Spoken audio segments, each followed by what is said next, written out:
Bismillahirrahmanirrahim. Assalamualaikum warahmatullahi wabarakatuh. Saya Khaira Ufida dengan NIM 1907030033.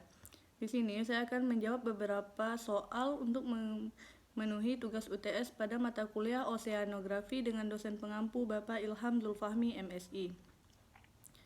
Soal pertama, bagaimana cara mengklasifikasikan suatu substrat sedimen termasuk pasir, kerikil, dan lumpur? Berdasarkan diameter butiran, sedimen terbagi dalam beberapa jenis.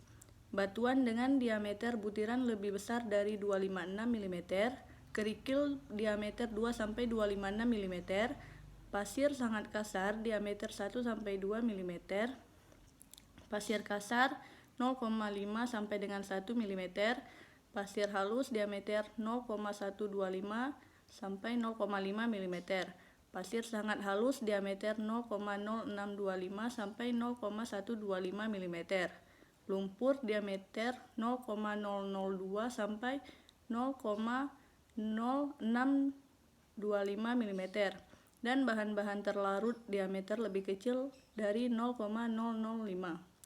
Untuk menentukan jenis sedimen bisa menggunakan ayakan bertingkat dengan ukuran yang berbeda-beda dengan 6 tingkat, 2 kerikil, 3 pasir, dan 1 lumpur.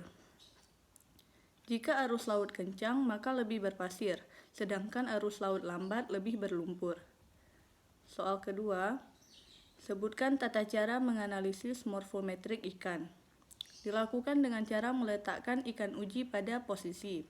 Selanjutnya dilakukan pengukuran 26 karakter morfometrik yang biasa digunakan dalam mengidentifikasi ikan, diantaranya panjang total, panjang ke pangkal cabang sirip ekor, panjang baku, panjang kepala, panjang bagian di depan sirip punggung, panjang dasar sirip punggung dan sirip dubur, panjang batang ekor, tinggi badan, tinggi batang ekor, tinggi kepala, lebar badan, tinggi sirip punggung dan sirip dubur, panjang sirip dada dan sirip perut, panjang jari-jari sirip dada yang terpanjang, panjang jari-jari keras dari jari-jari lemah, panjang hidung, panjang ruang antar mata, lebar mata, panjang bagian kepala di belakang mata, tinggi di bawah mata, panjang antara mata dengan sudut preoperculum, tinggi pipi, panjang rahang atas,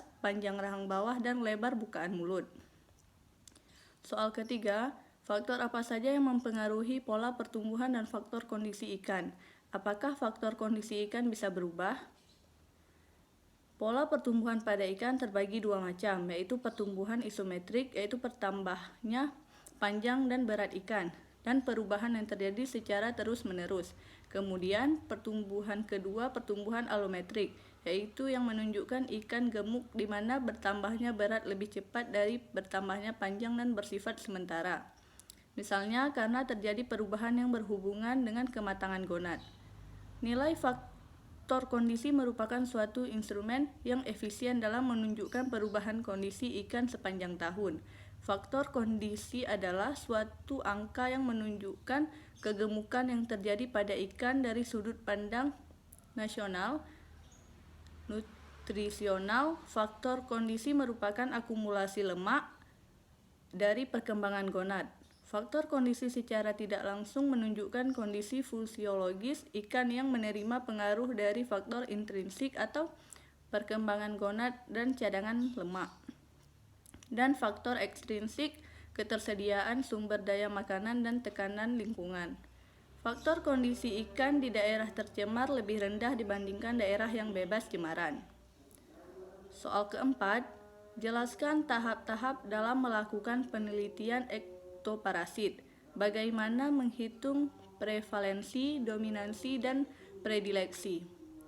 Jumlah ektoparasit ditabulasikan berdasarkan organ tempat ditemukan seperti permukaan tubuh, sirip anal, sirip dorsal, sirip kaudal, sirip pektoral, dan lamela insang.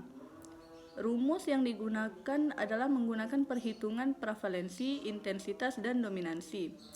Rumus prevalensi adalah P sama dengan jumlah ikan yang terserang parasit per jumlah ikan yang diperiksa kali 100. Rumus dominansi dia sama dengan jumlah satu parasit yang menginfeksi per jumlah semua parasit yang menginfeksi kali 100. Mungkin hanya ini yang dapat saya sampaikan. Wassalamualaikum warahmatullahi wabarakatuh.